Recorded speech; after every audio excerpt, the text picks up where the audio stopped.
Peace of Mind, and I'm Kayleigh Frost, the Head of Clinical Support at Health Assured, and today I'm joined by Matt, and I'm not going to take away Matt's opportunity to do an introduction to himself, so I'm going to let you go for it. Perfect. Yeah. So thanks for having me first and foremost. Welcome. Matt Balfour. I am the founder of a company called Physical Health Wellbeing. We help organisations to create more engaged, healthier workforces with a reduced cost of absence. Primarily, that's done through the delivery of mental health first aid, alongside various wellbeing and inclusion workshops that I deliver in conjunction with your good selves at Health Assured. Yes. That's everything from menopause, neurodiversity, men's mental health, etc. There's also a YouTube channel that we run, also by the same name. So that's at Let's Go Wellbeing on YouTube. It's there. If anyone's watching, if anyone's watching the video, you've got it there. Brilliant. And that is used to help wellbeing and inclusion leaders make the conversation about physical health, mental wellbeing, and inclusion more accessible. So the way that we do that is cover the kind of various awareness days throughout the year. Yeah. And the themes that go with them. So recently that's been things like World Menopause Day, International Men's Day, Black History Month, World Suicide Prevention Day, World Mental Health Day, Alcohol Awareness Week. You just go on, don't they? Absolutely. There's something for everything, which is amazing, because every week there's something new to be celebrating and championing. But the likes of you and I, we want to just make that consistent. Every day should be championing over well-being and inclusion and anything that just feels uncomfortable to talk about, I think, as well, on a daily basis. So, But you do a fantastic job with that. I mean, your accolades and the stuff that you do with Health Assured is kind of just never ending. You come and regularly speak with our clients at our events here in Manchester as well. So thank you for coming and joining me today. Sure thing. Really excited about this episode on physical wellbeing. It's something we get asked a lot about. We hone in on physical wellbeing through some of the episodes of Peace of Mind. Sure. And it's something that our counsellors always talk about on the helpline. Do you get out and about, do some exercise? But I want to break it down about how physical wellbeing and physical health tie in with mental health and mental and emotional wellbeing. And you have a background in physical health, don't you? I do, yeah. So just to kind of cap off there, you've got the kind of Let's Go Wellbeing, that's the workshops that I do with yourselves in mental health first aid. You've got the YouTube channel. Then there's also Let's Go Transformation, which is basically designed to help people save time, lose inches, and reduce stress in 90 days or less. And it does that by providing a program that people can use to get the time and attention that they'd want from a personal trainer, yours truly, alongside the flexibility to get results in their own time. So I'm also a trained PT as well. And I guess in terms of the importance of physical well-being to mental health, for me, there's no aspect of well-being that kind of stands on its own in a silo. They're all interlinked. They all kind of cross over at some point, whether it's environmental, financial, physical, mental, you name it. And I guess if we're talking about what is the importance of physical well-being to mental health, I'd probably have to start with my personal kind of well-being journey, and how I actually came to sit here today as the owner of Let's Go Wellbeing. So my personal story kind of goes back to, with wellbeing at least, goes back to sort of 2015, and I was actually sat at my desk. I was working in executive search, which is a form of recruitment at the time. And I got a phone call to say that I had a close family member that had died by suicide. You just got the phone call there. I got the phone call. Yeah. And to say that things kind of went downhill from then would be a bit of an understatement. I ended up spending, for example, that Christmas alone, out of a job, and I ended up about a year down the line walking into a boxing gym. 4 stone overweight, believe it or not. Really? Yeah, I know you wouldn't believe it now, would you? Gosh. 4 stone overweight, and proceeded really to use use that environment and the kind of the aspect of physical well-being that's obviously present in a boxing gym to channel what was a negative experience into something that I had control over. Yeah. And I would say that was kind of incremental to me actually sitting here now, because that led to me then actually realizing, hey, you know, this physical aspect of well-being is so important to my mental health. I then kind of got the bug, you know, ended up training up I became gradually known as the fitness guy, trained up as a PT. Then I thought, well, actually, I need something that kind of adds a bit of credibility in terms of this mental aspect of it as well, because that's where it started. It was this deficit, this thing that I was missing with my mental well-being that led me to look for something physical and vice versa. So then I trained up as a mental health first aid instructor, and well, the rest is history. Yeah. Like that's like it's almost like the perfect journey in terms of moving into the wellbeing space. You know, what that talk about career transition, like that's quite the career transition. Sure. And what you find as well is usually people that make that transition into the wellbeing space will never leave it again. Like I could never imagine myself leaving this space of being, you know, in a role that supports people in one way or another. And I'm sure you'll say you're never going to stop speaking about the benefits of looking after your overall well-being, the ways to do that, training people and imparting that experience that you've had as well, and changing things for people, which is just so rewarding. For me, in terms of the biggest kind of, I guess, reward from working in this space is that it's purpose driven. Yeah. You know, you kind of go from the corporate kind of world where it's you're focused on targets and commissions and money and bonuses, and okay, that's got its benefits, but for me, what I came to realize, especially as I was on my journey, was that it wasn't purpose driven, it wasn't fulfilling. I didn't feel like I was adding value to people. And I think there's definitely an aspect of having a physical purpose that serves really well as a protective factor when it comes to somebody's mental well-being. So there's something that I tend to talk about in most of the workshops, because it tends to have its place in all conversations about well-being. But, you know, let's just say I was going to ask you to, you know, take an hour in a room alone and find your life's purpose. Yeah, I know, big question, but where would you start? I wouldn't know where to start. Right. I'd probably just kind of hone in on, like, look, what's happening for me right now. You know, whose life I'd look at whose life I make a difference in. You know, like, look at your nearest and dearest. I think it'd be a really hard one if you say that for an hour. You'd end up getting tied up in knots almost. And I think if you're not in the right headspace yourself, you start to become, I think, quite self-doubtful. And So the reason I asked that is because there is a Japanese concept. It's called ikigai. Ikigai. Ikigai. So it's it's a combination of two words. It's iki, meaning life, and gai, meaning purpose. Okay. So you combine the two together. You get ikigai, and it literally translates to your life's purpose. Okay. And the idea, just to come back to this question of, well, where would you start? Ikigai is based on something that you love. Something that the world needs. Something that you're good at, and something that you can get paid for. And at the intersection of those four things is your ikigai, your life's purpose. Oh my God. Now, it goes a bit further than that. So in terms of, I guess, the proof being in the pudding, let's say, there are these areas of the world known as blue zones. Blue zones. Yes, there's been a recent Netflix documentary that's covered it, so you may have watched it. No, those not of you yet. that are watching later may already have watched it. Okay. But long story short, a blue zone, if you've not heard of it, is an area of the world where there's a high percentage of the population that live to the age 100 or above. Right? All right, okay, yeah. So Nicoya in Costa Rica is one of them. Singapore is another. Is it? And Okinawa, the island of Okinawa in Japan, is another one. So they've got something along the lines of it. I think it's around 68 people per 100,000 that live to the age of 100, right? Yeah. Just to give it some context, in the UK, as of Census Day 2021, specifically England and Wales, that same metric was like 22 or 23. Oh, that's a huge difference. Yeah. Yeah.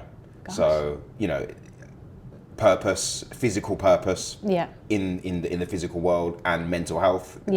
Yeah. All comes together. Yeah, absolutely. I'm going to have to think about that. Ikigai. Yeah, ikigai. So go into your personal journey. Before you entered that boxing ring, was before what happened to you and the experience that you had in your life, absolutely awful, by the way, so I'm really, really sorry to hear that. And before that, and like up until that point, was well-being, other than I guess financial, well-being in the this is really wobbly, by the way, so I'm really sorry. Apart from the financial kind of gains that you were having in the recruitment world, were you prioritising other elements of your well-being? Was physical well-being up there for you, and really looking after number one, but not necessarily from a money? I can't say it was. No. I can't say it was, and this is where the kind of the epiphany, that moment of kind of enlightenment came to me once I started that journey. Because it's great if you've got one part of the kind of the picture of well-being kind of dialed in and boxed off, but if the others are suffering, then you as a whole, holistically, that's where we get the term holistic well-being. You're still going to suffer. So you're earning all that money, but then you're working long hours, you're getting close to burnout, you're eating poorly, you're not exercising, drinking excessive amounts of coffee and or alcohol, depending on the industry you work in. That was definitely the case in recruitment for me anyway. So no, it wasn't. And it was as much as, it takes two to tango. So obviously the person has to want to do something about it, but the environment, the physical environment that they're operating in, has to be conducive to that. So if we talk about organizations, are there examples in the workplace? Are there opportunities in the workplace to be physically active? Is it a message that's kind of dialed in and being, cascaded down from, the senior leadership? And you want it from the top down. If they're leading by example, it's all well and good going, we've got a physical wellbeing policy, read that. If no one's showing that, look, it's this easy, I can do it myself. I can find the time as a senior leader. That's the perfect way to be doing it. And it was the opposite. In my experience. Of course, yeah. And I mean, there was a stat from I think it was a report by UK Active last year now, and it was that 44% of UK SMEs do not provide or allow for time for do not provide for time for their employees to be physically active throughout the working day. 44%. And when it can be a bit misleading when you use the term SMEs, because you think, well, it's just like really small businesses, but an SME by definition is any business with under 500 employees. That's which a lot of businesses. I mean, does Health Assured have? Health Assured's less than that. Health Assured's an SME. Exactly. Yeah. Right. So case in point. Exactly. Going on to that, what was that? I should have written it down then. Kind of just rewinding slightly. Going to the fact that you didn't prioritize yourself, your health. You didn't nourish yourself financially, and you're necessarily looking after your emotional well-being. When crisis point hits, you always have to just learn everything from scratch, build those foundations in a really hostile state of mind and being, and it's really difficult. It's really hard to learn something new as well the older you get. Learn how to put good habits. Excuse me, what are you trying to say? No, I'd say anything beyond a teenager. Like, as soon as I hit my 20s, I was like, nothing's sinking in. And then 30s even worse. So it's really hard if you've not put those foundations and mechanisms in place. If a crisis hits and you don't have some form of like self-soothing practice, whether that be meditation or breathing exercises or going out for a run or cooking a hearty meal, things to look after yourself, it takes so much longer to kind of pull yourself into a state where you're looking after yourself. So it's so important to start thinking about having certain things in place, because crisis points, challenges, really huge life changes can come at any moment in anyone's life. And if you don't have certain things in place, then it's going to be harder for you to bounce back. And I guess that kind of leads into resilience overall. But it's the same, I think, if we're looking at physical well-being, and I'm just messing with the mic there, and that's probably made all sorts of noises. I think, so I was mentioning before we started recording, I had a personal trainer last year. It was fantastic. One of the best things I did because of accountability, learning new things. I was terrified of the gym, but this is it. I'd got to, at that point, I was 31 or 30 or 31 when I started on that journey. And I had been in the gym like 4 or 5 times in my adult life, so I was terrified. I was going to say, so was it just but was it the lack of frequency that kind of, you said, terrified you? What was it about the gym that terrified you? I think a classic thing of, typically, I mean, I'm not speaking for every female with low self-esteem, but typically it was, what are people going to think of me? I don't know what I'm doing. I thought, so I was doing it for a weight loss, fat loss, program. That was my purpose, and I had a goal and all of this. But I only associated the gyms with going on treadmills, doing cardio. That's what I thought I had to do. And as soon as I got given a weight training program, I was like, well, this is going to make me big. I don't want to be big. I want to be little. And so I completely had a warped understanding of what physical exercise was needed to achieve the goals and the health kind of levels and fitness levels that I wanted. Sure. So I linked gyms with big steadhead, like spitting sawdust. Yeah, exactly. And they'd laugh at me, or there'd be tiny little, women in there who would be like, oh. But as soon as I was in my second or third session in the gym, you realise no one is paying attention to what's going on with someone else, because they're in their own head. They're in the gym for a reason as well. Absolutely. One thing that kind of being in the boxing ring taught me was that your imagination is always worse than reality. Yeah, and especially if you have confidence problems or challenges with self-esteem, your imagination gets out of control. Sure. But I was very, very quickly realised everyone else in here is in the same boat as me, and they're going to the gym because in most instances they might not like something about themselves, and they're very conscious about that as well.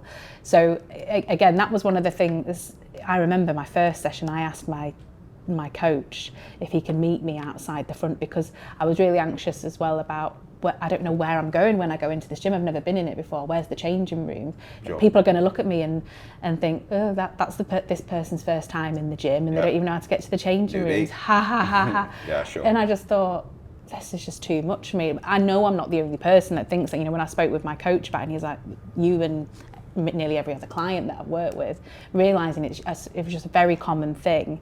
And then even that, so working with the trainer, the personal trainer, he would always say to me, so it's not even those, I looked forward to my sessions. It was really good, learning something new, achieving PBs and moving up to the next weight and doing more reps and so on.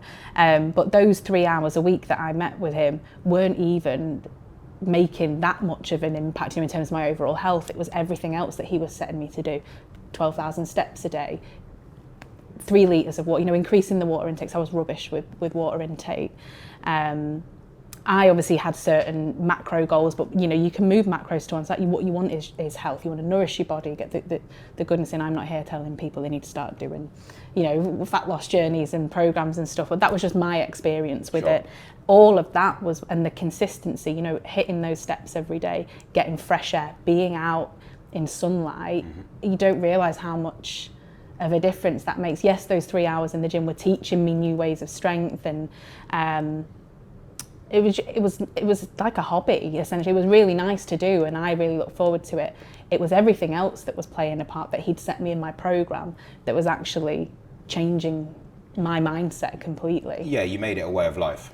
Yeah, exactly. As opposed to this kind of short-term thing that you were going to kind of, engage with while the going was good, get what you needed out of it, and then just kind of never see it again until maybe the next year. Yeah. And I think that's definitely where, a lot of people maybe struggle when it comes to keeping consistency, which is key to getting results with physical well-being, is the idea that it's going to be like this short-term thing that they can kind of box away in a cupboard until the next time round. You don't want to start the journey again. Because it's just as hard. It's not like it's going to be easier to start again. It's probably even harder because you're thinking about the work that you put in and having to do all of that again. So much easier is to adopt a mindset that it is a lifestyle choice. I'll never forget, I had a manager when I was first starting on this journey, and I was still kind of working in different kind of, in this case again it was recruitment. And the guy came over to me, and like I was known for kind of going to the gym. I was going a couple of times a day at this point. I was really I was really getting dialed in. I mean, it was part of the coping strategy with what I was kind of going through, and also just me just kind of ramping things up. But the point was that he came over to me the one time. He says, "Oh, how's your diet going?" And just instinctively I turned and I said, no, it's not diet. It's a lifestyle choice. Yeah. Yeah. And well, he didn't take too kindly to that because I corrected him in front of everybody. But the point is that it's true. It was a lifestyle choice, because when you say something like a diet, it implies this short-term thing. Instantly in your mind, it's not going to be something that you're going to be doing in 6, 12, 18 months time. And that's not conducive to being consistent when it comes to physical well-being and getting results. That was exactly what happened with me. I saw it. So whilst I lived for going for the sessions every week. I was really competitive with myself and getting the steps every day and logging the water and all of that. But when I stopped working with my coach in person, I let it all fall apart, and I felt like I let him down as well. I was like, he always talked to me about lifestyle and stuff, but I think. So I was going through my own mental health journey as well. So finishing up with some counselling and stuff for my own, and it's almost like it all needed to come together in its own way. So, there are 3 or 4 months where it's kind of like, it's just too much. I can't focus on my exercising and this mental health journey. And I just couldn't see that the two compartmentalised and separated them. Rather than bringing them together as just a new enhanced version of me that's working on a mental health and working on just moving and nourishing my body and stuff like that every day. Back in a different place now, it's just, I always saw it as an all or nothing, like a program that you stuck to for a limited amount of time and then stopped, exactly how you just explained it. And I think it's okay if that happens to people, as long as you don't just give up completely. You don't have to be all or nothing. Commit to weight training as well as this. Start off with just making sure you're moving. Don't even track your steps every day. Yes. Make a conscious effort to maybe just get out for 20 minutes. And again, you have to force yourself. And everyone talks about motivation. And I was watching, I love TikTok. So I saw a TikTok video yesterday, and it was actually quite timely, because even I was thinking like, right, thank goodness. So as we're recording this now, we're coming up to Christmas, but it's not going to be out for a little while. But New Year's Day is a Monday this year, isn't it? And I was like, oh my God, it's the ultimate day to start. And I thought, why am I just going to let myself go for the next 2 weeks? I can still make good choices, still get outside, get some fresh air, still do stuff. Anyway, so I saw this TikTok and I was like, oh yeah.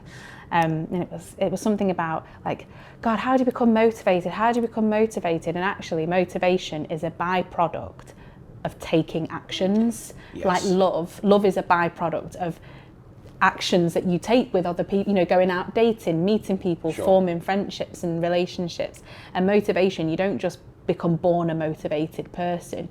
You just have to rip off the plaster, do something. And when you start to see or feel a change, that's when the motivation kicks in. Like, this is a great, amazing, almost like infectious feeling. Yes. And you see body changes, you're not out of breath when you're running about, that kind of stuff. It really sparked something with me, and I was like, yeah, I'm just gonna have to wake up and give myself a kick up the bum and not wait for January the 1st, because it's the ultimate Monday. Yeah, exactly. Yeah, absolutely. I think even just going back to what you were saying earlier about people when you reach crisis point, success, along with failure, leaves breadcrumbs. Nobody wakes up one day an Olympic gold medalist. That starts years, even decades before, and it's the same with somebody that ends up in a crisis, whatever that might be to do with. There are breadcrumbs of success and failure. There are things that you were doing or not doing in the past that have led to that point. And it's the same with if you were going to, be taking up, some kind of fitness regime in the new year. Yeah. It needs to start beforehand. Like you say, it comes from taking action, starting before you're ready. Yeah. For example, and I was even. It's going to sound a bit weird. I was having this chat in the sauna the other day, actually, as you do, right? And I was talking to this guy and I was saying, well, I like to go for a Christmas Day 10K. That's not my cup of tea, but I know the people. It's not for everybody. I'm not sitting here saying that that's exactly what you should do. Otherwise, it's all going to be doom and gloom. I'm saying that for me, I've got my reasons for doing that, but for me, what I see is, it'll get to like maybe December the 10th and people will just switch off and think, right, that's it, holiday period. And it's like, well, for a habit to be successful, it needs to be consistent. And so starting having something, just, you know, like you say, it doesn't necessarily need to be all or nothing, Yeah. but you need to have something in there, something that keeps you moving, something that you're keeping an eye on, whether it's about your hydration, whether it's about just kind of getting out and walking. Yeah. That needs to kind of be in place. Those breadcrumbs need to be laid Yeah. before the 1st of January.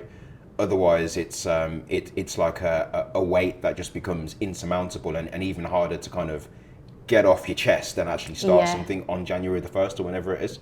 So yeah, start before you're ready. Don't leave it to Monday. Don't start Monday. Don't start the 1st of next month. Do something today. And it doesn't mean you don't have to go sign up to a 12-month gym contract and all singing, all dancing. Start today by maybe, getting outside, getting some fresh air. I always find that I just need to force myself to do something after work is mine. Right. And I'm like, right, you know what, instead of going home, I'm going to go the long way home and get a couple of thousand of steps in and, you know, do something today, don't wait, don't put it off, because that is my biggest downfall. That's really my weakness is I'll start. Well, that's the thing, you know, like I say, your imagination's always worse than reality, and I think you can be your own biggest enemy. Sometimes you just have to kind of get out of your own way. Yeah. And in that sense, what I like to say is that you don't eat an elephant all at once. Or at all. Or at all. But the point is that the elephant is when you leave it until something like January the 1st. There are loads of little things that you can be doing. It doesn't necessarily need to be that you've signed up for a half marathon. Although if you have, that's great. Yeah. It can be, like you say, these little things that you're doing on a daily basis that build up to the point that, so when it's time to actually, you know, when it's actually game time, it's not such a big step. It's not like this big leap. It's just it's a tiny step because it feels natural. It's consistent. It's part of your lifestyle. It's a very good way of putting it. I'm going to have to keep listening to this back. You have to give me an early recording, edit of the recording. Okay, right. So I did have we've gone in all sorts of directions, which I love. Yeah, sure. What I want is for people to take some really useful, practical, I mean, not what we haven't talked about already is useful, but how can people start making physical well-being fun? Because lots of people do just see it as going to the gym and maybe I can't afford the gym, or maybe the gym just does not appeal to me, or I haven't got one close to me, or it just seems like the worst thing in the world. What ways can people start making physical activities fun? So thinking about this question, so I'm covering my hands here, it's probably not good for the mic. That's fine, don't worry. I keep messing with it. So thinking about this question, I thought about it from more of a business perspective, like if a business leader was going to make physical well-being fun for their employees, but it would apply to individuals as well. And actually I had a series of my own questions to actually ask, to actually kind of provide the answers. Go for it. So the first question was, who doesn't like winning? Right, and what do I mean by that? Well, I'm talking about the idea of adding game mechanics, such as point scoring, competition, rules of engagement into non-game environments such as the workplace. So gamification, as it's called, is an easy way to make the hard stuff fun, while incentivizing the behaviors that you want that are going to have a benefit for both employee and employer.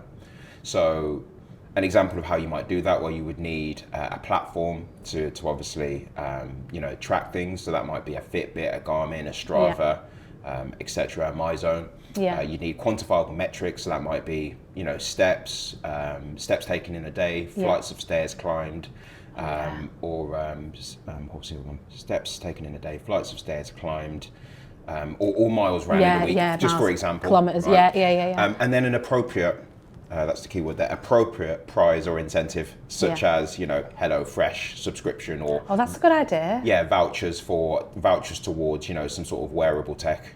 Yeah, that's a really good idea. So we've got on, this is a really shameless plug, on our app. Wisdom. On Wisdom, there's leaderboards. So you can set up a leaderboard within your organisation. And on our old app as well, we also had that. And I used to do that internally as well, in January as well, just because I needed the incentivisation as well. I'd set up a company-wide step challenge. There you go. And then it was I think it was a bougie, a top level Fitbit was the prize or something like that. I can't remember. And then another time it was like a Joe Malone candle. Really stuff you're never going to buy yourself. It's some really lovely reward. And people went absolutely bonkers on that. People, to get more points and steps and get ahead on the leaderboard, people did start running. People that I never expected to be out there running. They were like, I'm going to win this. But it was because, and also the leaderboard was visible by everyone. People liked that. I didn't win, unfortunately, but it was still good to take part and be like, I know I'm ahead of such a body, so I feel good about that, because I know that they're a keen rambler or whatever, you know, those types of things. Sure. So that's a really good one. So obviously anyone that's got a Health Assured, has got wisdom, can set up leaderboards. So that's so gamification is one perfect. I think that's spot on. Who doesn't like to win? Another way that we can make wellbeing fun is physical wellbeing fun is about is thinking about, well, how are we kind of normalizing the conversation? Yeah. And by that, what I'm talking about is, are we using language and scenarios that people can relate to in order that they can see themselves engaging with and receiving a benefit? Yeah. So if you think about something like HIIT or high intensity interval training, some people hear the words high intensity and switch off. Yeah. It's just not for them. Yeah. If you think about something like running, for some people it's a way of life, myself included. You know, this year I've done half marathons in Wales at Pen y Fan, the Black Mountains, Mendip Hills. I've been as far as, you know, Kranjska Gora in Slovenia to do half marathons. Wow. You know, I love it. I go out to the Malvern Hills on a regular basis. That's my thing. Yeah. But for other people, the furthest that they're ever going to run is to the bus stop. Yeah, yeah. And that's okay. You know, to each his own. Yeah. The point is that you've probably got a mixture of all these types of people in your organisation. And the last thing that you want to do is kind of provide for one while alienating the other. Yeah. Okay. So when it comes to normalising the conversation, we want to think about, I would say, three things. You know, is the initiative informative? Because generally, if people know better, they'll do better. Yeah. Is it accessible, meaning minimal barriers to entry in terms of price or equipment that they might need? Yeah. Yeah. And also, is it sustainable, meaning that regardless of their job title or location, they can incorporate it into their daily lives, on a daily basis. Yeah. So the conversation in that sense could start with something as simple as regular comms about things in our physical environment that affects our well-being. Yeah. Right. So if you take something like the link between blood sugar and hypervigilance, you know, anxiety, you could point out something like, you could signpost something like the glycemic index, which is an index of the impact that different carbohydrates have on your blood sugar. Yeah. And you can use that to help people make more informed choices about the food they eat throughout the working day to avoid peaks and troughs in energy and reduce anxiety. I could do with something. That would be really good, actually. Yeah. I'm already thinking about that, like, that might be something really good, actually, for us to do. Okay, that's fantastic. I was thinking, so things on like a personal level then, again, if you're not a runner, you're not this, you're not that, you're trying to find like different ways for people. I was thinking about something that worked for me. It didn't necessarily, because sometimes we're all so busy. We're running around, we're doing this, we're doing that. And sometimes I think we forget, like, you know, we're trying to cram X, Y, Z in, and we think that exercise doesn't always, or just moving doesn't always come high up on the list if we're so wrapped up in that. So something that I got really into earlier this year was, I found out I was just running around, and my partner and I, we just didn't have any time for each other. Sure. He'd always be like, oh, you know, busy with work, or you're traveling with work, or we're running around and seeing everyone, but we never spend time together. So we started going swimming together. Nice. And he will hate that I've said this, but he's not the best swimmer. And I used to be a very, very good swimmer. Right. So I really enjoyed it because I would show him better techniques, you know, just for breaststroke. And I felt like we're like a little old couple, you know, just bobbing along, doing a few lengths together, but we got to catch up while we were doing it. So it was time, so we were moving, getting our heart rate up, and getting out of the house, which was really important. But we're also catching up and having a laugh, and something that I was good at and he wasn't as good at, it just, I don't know, it was really good quality time. So I never thought that a real big win for my personal relationship and getting moving would be going swimming. You know, I think swimming's for kids, and that was something. And it didn't, you know, swimming baths. You can go for a swim for a couple of quid. You know, it's pretty decent, cheap. And the good thing about swimming, as an example, I mean, number one, I like the the use case there of actually kind of incorporating people that are in your life into having that fitness regime. Time. Linking it to something. I think linking your fitness regime to something that's bigger than yourself is really important. Yes. We spoke at the beginning about your motivation to kind of engage with that coach last year, and part of that was wanting to get into a wedding dress. Yeah. Right? Oh no, not a bridesmaid dress. Sorry, apologies. I'm not. A dress that you were going to use to attend a wedding. Yeah. My fellow will listen to this and be like, "What wedding?" Yeah, what wedding? Sorry. Yeah. So your motivation was to look good in a dress, a bridesmaid dress at a wedding. So that was something that was bigger than yourself to hold yourself accountable to. Yeah. In this case that you've just kind of mentioned as well, it was about, okay, so how can I spend more quality time with my partner? Yeah. Again, it's bigger than just you. Yeah. And that's something that's really important when it comes to whichever activity you want to engage in, is finding things that keep you accountable. Yeah. There's I would really recommend incorporating it with like socialising and quality time with people. And when I look back at some of the most invigorating experiences I've had, I tend to have been with friends. I'm a really big Harry Potter fan, and that divides a lot of people, and I get that. But there's just something, it just sits with me from being a kid. My son loves Harry Potter. Really? Yeah. How old's your son? He's 12. He's 12. But I think we're of it's for all ages. It's for all ages, but I think we're of a generation where it came out when we were kind of the same age as the kids. Exactly. Yeah. And it really meant something. So there's in one of the Deathly Hallows films, they're on that cliff top that's all like separated stones, and they're there and they've got the tent and stuff when they're out looking for the Horcrux. I never thought that I'd bring Harry Potter and the Deathly Hallows into an episode of this, but yeah, so you can go and visit that, and I think it's just in I think it's in the Peak District. So I went with one of my best friends, and I didn't know that that's where we were going to be going, but she chose it. She was like, she's always like, Kayleigh, let's get you out for a hike, and I'm like, oh, God, fine. And we did it. So if we have to. She's like, I'll do a picnic. I'm like, right, okay, yeah, brilliant, I'm there. And she was like, you'll really like where we're going. And so we got to spend a whole day together, which again, we never get to do. I felt brilliant, because I didn't know what to expect either. So I felt really brilliant. And then we got to the top and I was like, oh my God, this is the famous place from Harry Potter where, they were there in the tent trying to find Horcruxes. So I didn't know, it was just brilliant. And all my favourite times with that particular friend have usually been on when she's pushed me to just go for a big massive walk in the rain, the wind, all elements. And I felt really, like, I want to do this again. But you've killed a lot of birds with one stone there. Yes. And I think it's really important to, if it doesn't come naturally to you to be physical and active by nature like that, incorporate it. So just do it with people that you love. Absolutely, and I think you've hit the nail on the head there as well. In terms of physical well-being, it doesn't necessarily mean that you have to be physical. Yeah. And that might sound like a bit of a contradiction.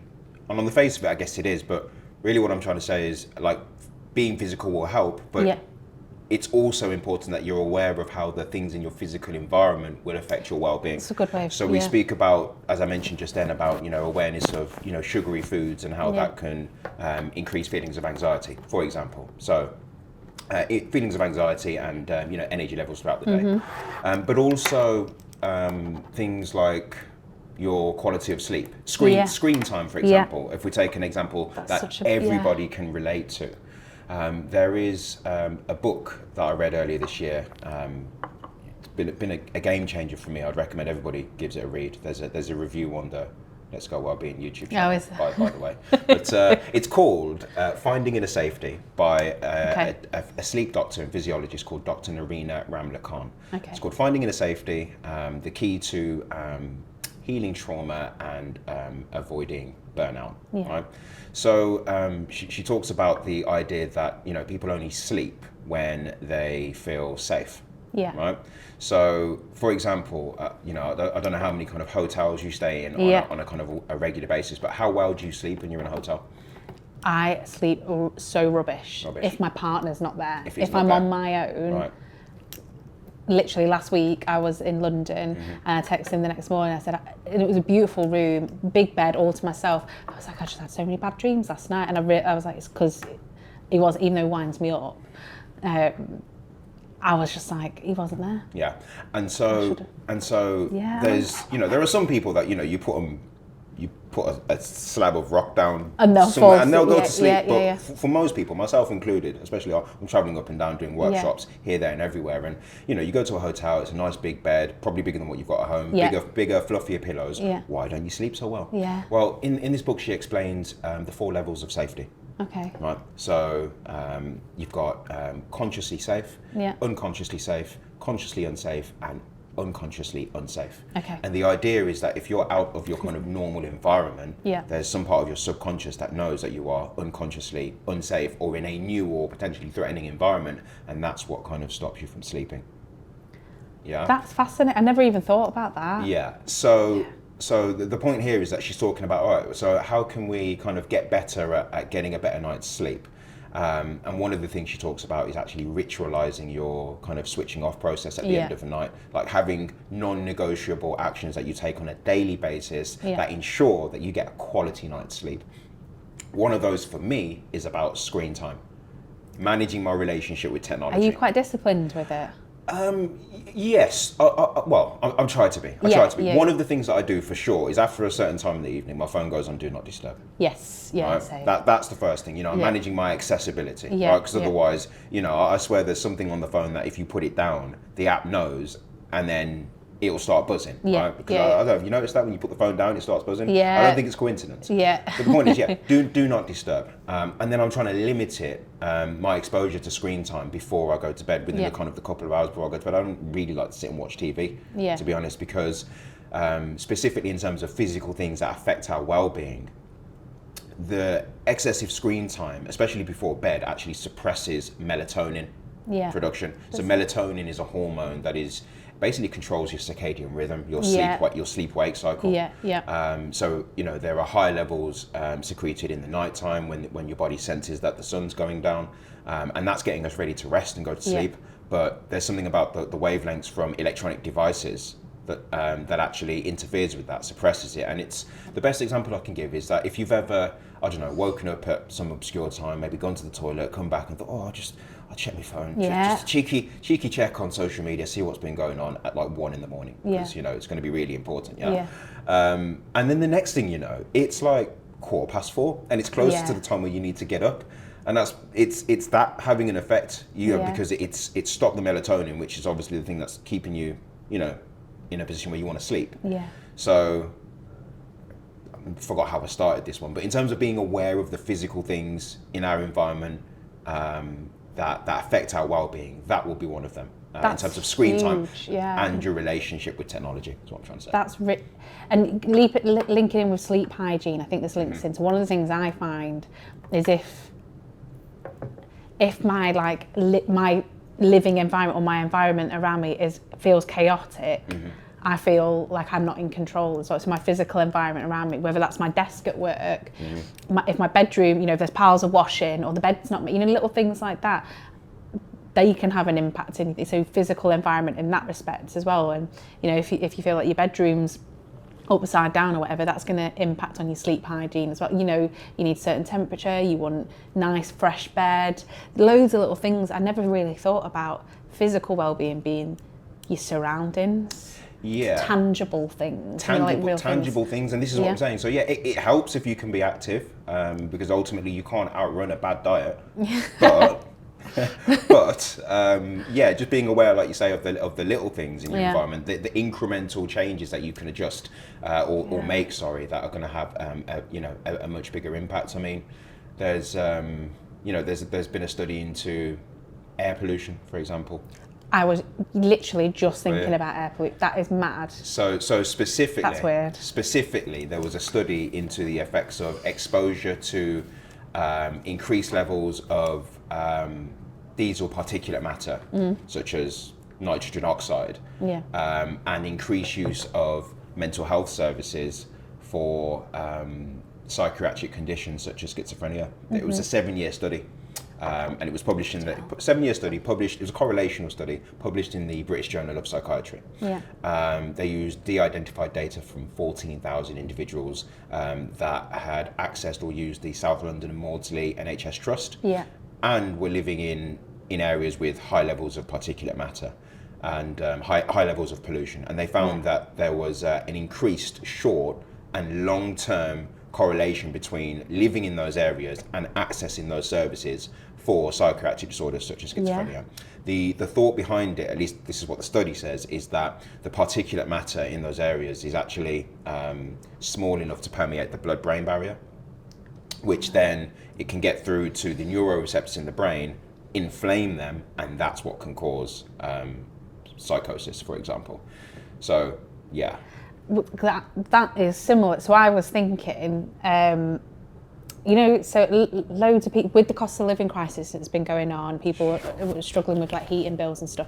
People have been starting to experience damp in their home, and it's making them physically unwell, like chronically unwell. That is bringing them they're down. It's depressing and things like that. And I was thinking, like, one of the changes that I made, we just bought a dehumidifier for the flat recently because we don't have good there's no windows in our bathroom.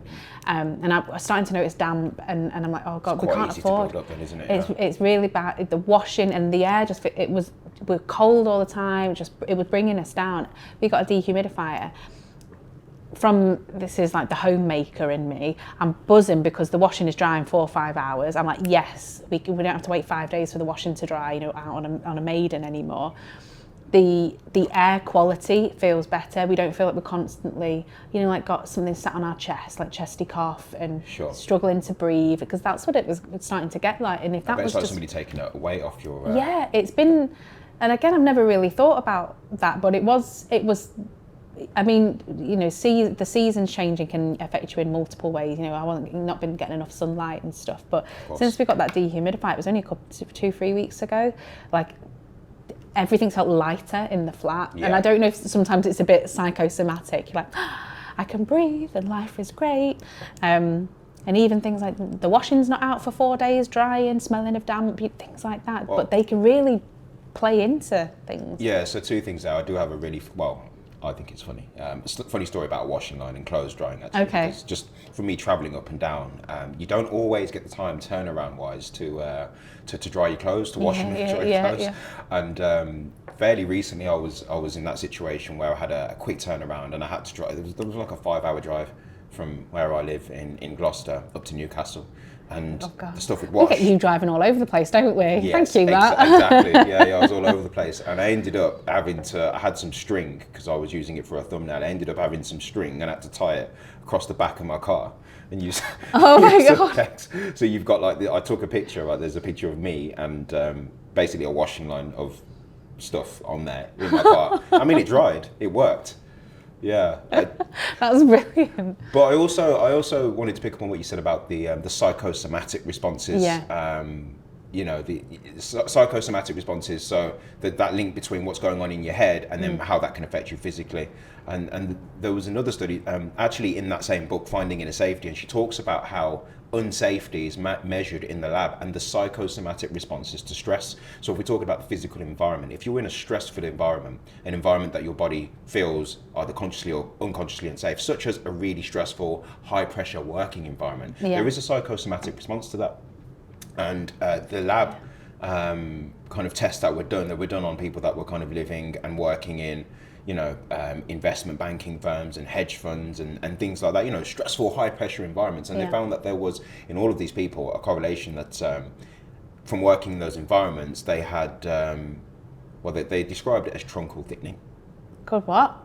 Truncal thickening. It's another way of saying that they had an excess layer of fat that had formed around their stomachs because the excess truncal thickening. I mean, it's the horrible. Yeah, because of your trunk. I mean, it's a clinical way of saying that they had an excess layer of fat form around their stomach because the psychosomatic response was the body on a sort of subconscious level just recognized, hey, I'm in an unsafe physical environment, so how can I protect myself? It's almost like a layer of armor. Yeah, and that's because of the excess levels of cortisol from the stress. Yeah. Cortisol, I feel we 100% need to have another episode and you come back for that because cortisol, and I think purely for selfish reasons, I am so fascinated with this. It feels like a phenomenon on social media at the moment, and I feel like it's talking to, when we were saying about the universe talking to you. everything, like cortisol. It's, do you struggle with this, and I'm like, yeah, that's me, like everything. And I'm like, actually, there may be something to this. So stress and cortisol and general fatigue and well-being and stress, anxiety, depression, so on. Sure. I am absolutely fascinated with what that means and how that can impact a lot of people, and I think a lot of people that are listening would be interested in.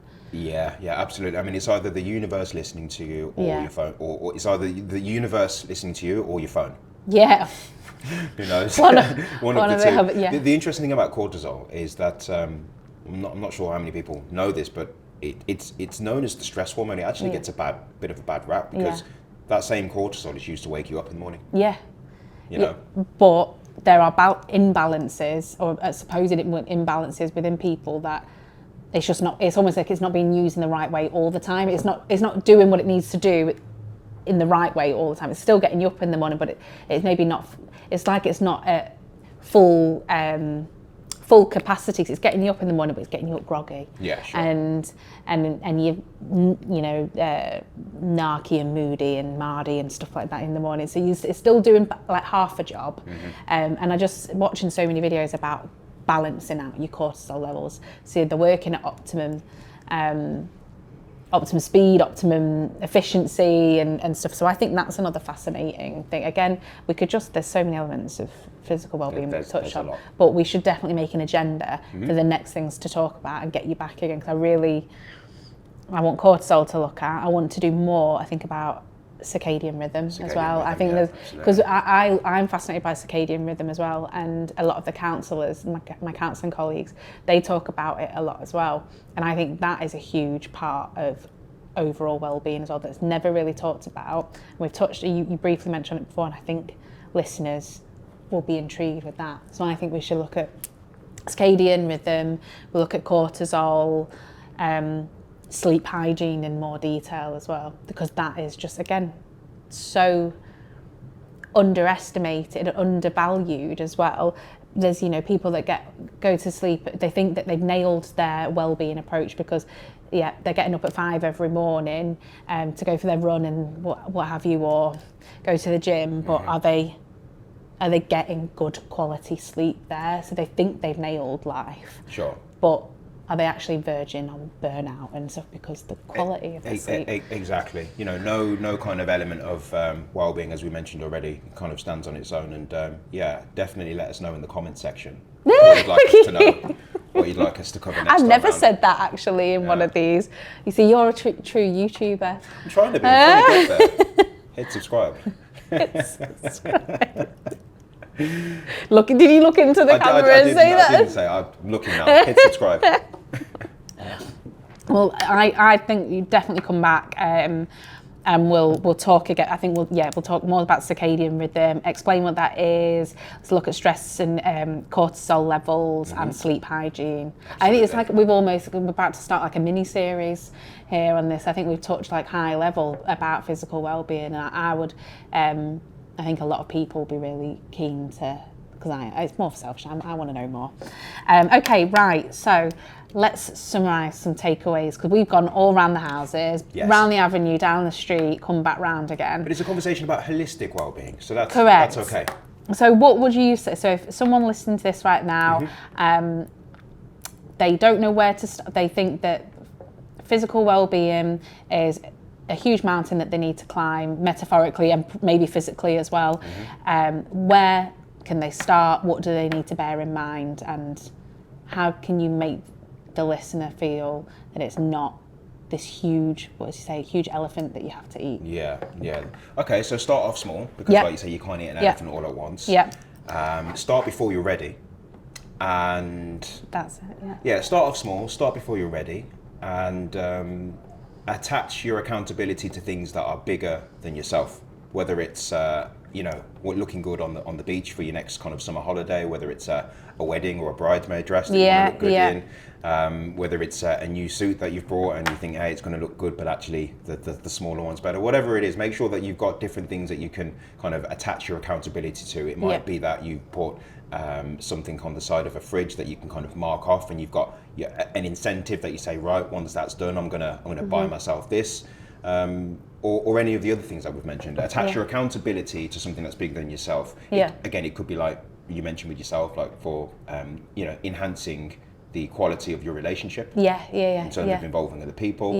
I also think it's important as well, just on the flip side of that, to internalize your anchors of safety. And that's could be another topic in and of itself. But in a nutshell, what I'm trying to say is it's very easy to attach the meaning of things to things that are outside of your control. In which case, it's very easy to then be kind of knocked off your pedestal when those things that are outside of your control then start doing things that are outside of your control, right? So whether it's the news, whether it's social media, whether it's your neighbors, whether it's your colleagues at work, like none of that's in your control. So start off small, start off before you're ready, attach your accountability to things that are bigger than yourself, and really make sure that your anchors of safety are internalized. Perfect summary there. Yeah. Well, brilliant. Definitely coming back. Yeah. Excellent. You're recording. You're definitely going to agree to come back and do another episode with me. Amazing. Thank you. Brilliant. We'll see you again soon. Yes. Thank you. Bill.